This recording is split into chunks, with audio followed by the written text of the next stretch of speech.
La chute de Monsieur Beast vient de sa réussite fulgurante, mais avant de vous la présenter, vous serez témoin de l'évolution d'un gamin qui rêve dans sa chambre à celui aujourd'hui qui rivalise avec les plus grosses industries. Une obsession mathématique et analytique depuis la jeunesse.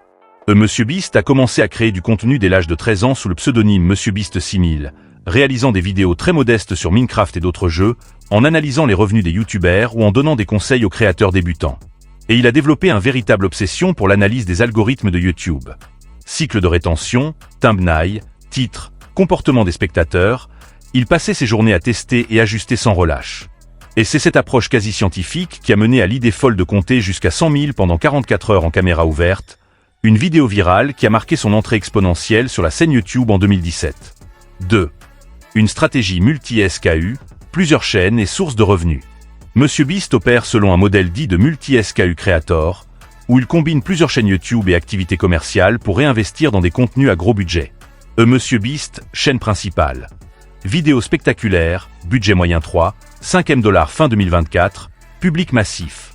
Et Beast React, Monsieur Beast Gaming, Monsieur Beast Short, Beast Philanthropie, 8e abonnés, dont les recettes sont entièrement reversées à des œuvres caritatives.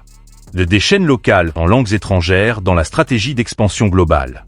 Et sources de revenus, publicité YouTube, sponsoring, jusqu'à 2, 5, $3 par vidéo sponsorisée, merchandising, t-shirt, collaboration comme avec DreamWorks, plateforme de commande virtuelle, etc. 3. L'Empire Beast Industries, un modèle PGC plus média. Beast Industries a généré $473 de ventes en 2024, avec un objectif de doubler en 2025, $900.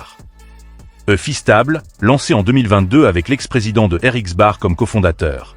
Succès immédiat via un jeu concours, Le Gâteau, avec Gordon Ramsay, $10 M de ventes initiales. Lunchly, lancé en 2024 avec Logan Paul et KSI, ciblant les repas enfants façon lunchable. Controversé pour des cas de moisissure dans les packs, notamment le fromage, critique virale, rappel et enquête sur qualité et sécurité alimentaire. Monsieur Beast Burger, chaîne virtuelle créée fin 2020 avec Virtual Dining Concept, générant plus de 100 M $ de chiffres via 1600 restaurants partenaires, mais confronté à des critiques sur la qualité des commandes via les cuisines externes. 4. Marvel du divertissement, Beast Game et au-delà. En 2024, il lance Beast Game, une télé-réalité Amazon Prime de 10 épisodes, dotée d'un prix record de 5 M $ à 1000 participants, pour une production estimée à 100 M $. Malgré l'énorme audience et les profits perçus par Amazon, Monsieur Beast admet y avoir perdu dizaines de millions sur la première saison. Le show fait néanmoins l'objet d'une action collective déposée le 16 septembre 2024 par des participants pour harcèlement sexuel, conditions dangereuses, absence de pause, non-paiement d'heures supplémentaires et salaire insuffisant. En réponse, l'entreprise a annoncé la mise en place de formations internes et nouvelles fonctions RH pour améliorer la culture d'entreprise. 5. Leadership, investissement et finalité philanthropique de Monsieur Beast affirme que moins de $1 de liquidité personnelle lui appartiennent directement. L'essentiel est systématiquement réinvesti dans ses projets pour alimenter son cycle de croissance. Et son objectif, longévité et impact plutôt que luxe personnel. Il a déclaré qu'il refusait d'acheter des voitures de luxe ou demeures extravagants. Et préfère consacrer tout à développer ses contenus et initiatives caritatives.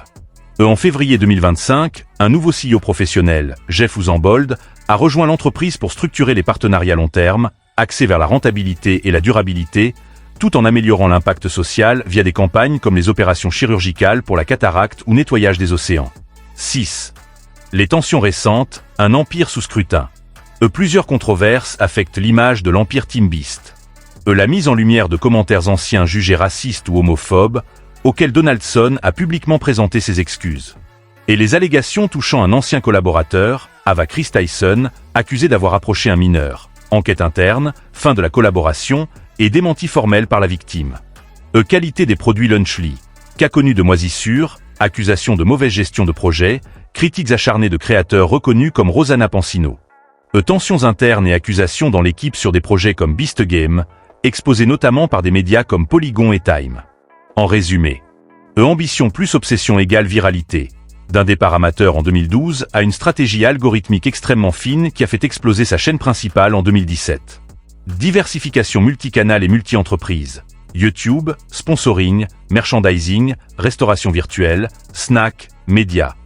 Tous les streams sont réinjectés pour créer des vidéos encore plus spectaculaires et engager sa communauté. Monétisation vertueuse. L'idée de considérablement réinvestir les gains dans la production plutôt que de consommer personnellement est au cœur de son business model. Philanthropie intégrée. À travers Beast Philanthropie, Team Trees, Team Seas et financements médicaux, il porte un message social fort, bien que critiqué par certains comme étant instrumental.